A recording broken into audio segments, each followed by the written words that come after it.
বাঙালি বিয়েবাড়ির একটা গুরুত্বপূর্ণ পর্ব হচ্ছে হলুদ কোটা। তার প্রস্তুতি চলছে।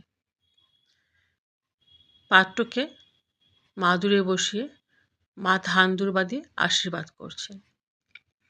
এই আশীর্বাদ করা হয়ে গেলে পাত্র এই মাদুরেই বসে থাকবে। এবার সব এওরা হলুদ কুটবে। কোটা শুরু হয়ে গেছে দেখো। হাসি, আনন্দ, গানে, মজায় এই হলুদটা কোটা হয়। সবাই মিলেই কুটি একসঙ্গে।